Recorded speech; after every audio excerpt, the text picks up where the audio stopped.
میرے محترم عزیز دوستو، ہمارا ہر معاملے میں نبی صلی اللہ علیہ وسلم کا اچھا نمونہ ملتا ہے۔ نبی صلی اللہ علیہ وسلم رمضان کی تیاری شعبان سے کیا کرتے تھے۔ شب برات کے معنی یعنی بری کر دینے کی رات۔ اللہ تعالیٰ اس رات میں بہت سے لوگوں کو جہنم سے بری فرما دیتے ہیں۔ حضرت عائشہ رضی اللہ تعالی عنہا فرماتی ہیں کہ ایک رات نبی کریم صلی اللہ علیہ وسلم کو میں نے بستر پر نہیں پایا۔ حضرت عائشہ رضی اللہ تعالی عنہ کو حضور سے بڑی محبت تھی۔ حضرت عائشہ چند قدم اٹھائے تو کیا دیکھتے ہیں کہ حضور اکرم صلی اللہ علیہ وسلم جنت البقیع میں دعا کر رہے ہیں۔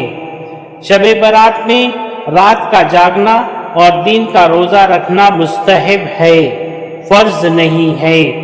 سب سے بڑھ کر ہم اس رات میں اللہ سے اپنے گناہوں کی معافی مانگے۔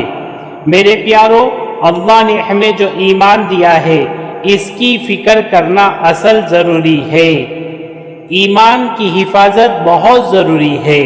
اس لیے جناب رسول اللہ صلی اللہ علیہ وسلم نے فرمایا، رائی کے دانے کے بقدر جو شخص ایمان کو اس دنیا سے بچا کر لے جائے گا، اللہ پاک ایسے بندے کو اس دنیا سے 10 گنا بڑی جنت دیں گے۔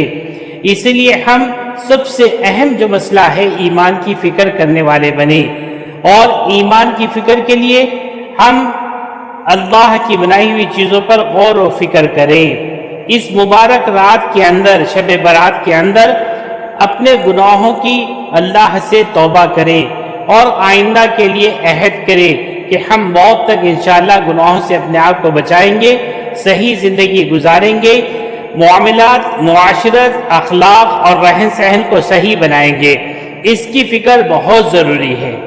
دنیا کی فکر سے زیادہ آخرت کی فکر کرنے والے ہم بنیں اور اپنے ایمان کو بچا کر اس دنیا سے لے جانے والے بنیں۔